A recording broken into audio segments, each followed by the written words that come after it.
Daf Yomi, Tractate Bava, page 45a, the top of the page, with the words Machur Higdisho Mukdash.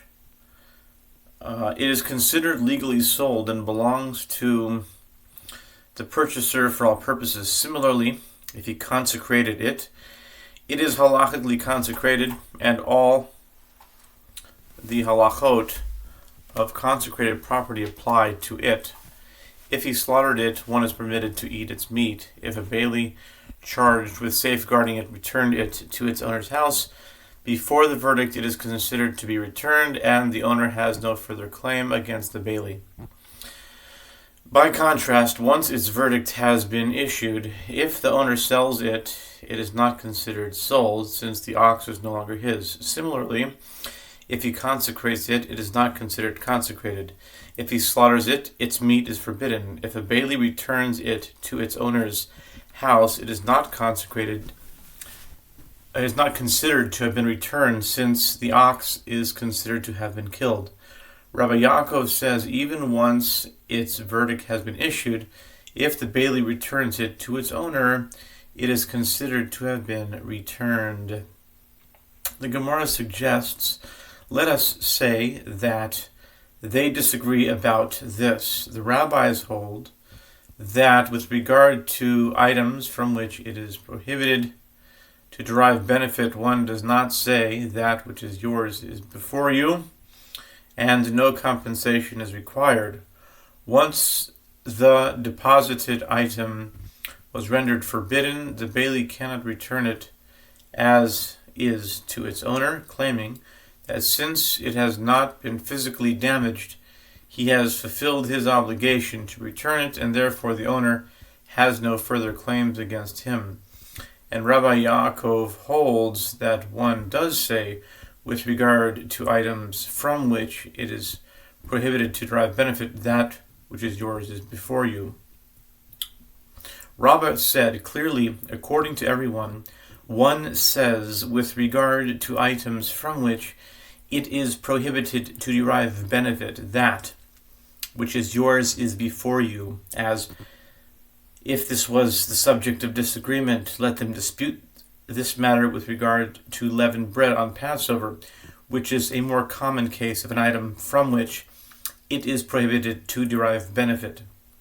Rather, here they disagree with regard to the matter of issuing the verdict for an ox in its absence. The rabbis hold that the verdict for an ox can be issued only in its presence. Therefore, the bailee is not exempt by returning it after the verdict, as the owner could say to him, if you had returned the ox to me before the verdict, I would have smuggled it to the marsh, and the court would not have been able to sentence it to stoning. Now you have let my ox be seized by the court, with whom I cannot engage in litigation. Rabbi Yaakov holds that the verdict for an ox can be issued in its absence. Gomrin dino shel shor shelo b'fanav. Therefore, the bailee is exempt, as he can say to the owner in response to his claim, ultimately, they would have issued the verdict anyway, so I did not cause your ox to be stoned by not returning it to you before the verdict. According to this explanation, what is the reason for the opinion of the rabbis that the ox's verdict can be issued only in its presence? The verse states, the ox shall be stoned, and its owner also shall be put to death. Exodus 21:29. Asher Yisokel v'gam ba'alav yumas, indicating that as the death of the owner, that is a person, for killing another person, so is the death of an ox for killing a person. Just as the owner is sentenced to death only in his presence, so too an ox is sentenced to death only in its presence. And Rabbi Yaakov holds that the owner and the ox cannot be compared. Granted, the owner must be present when the verdict is issued, as people are able to present claims in their defense, but as for an ox, is it capable of presenting claims? Consequently, it makes no difference whether or not the verdict is issued in its presence.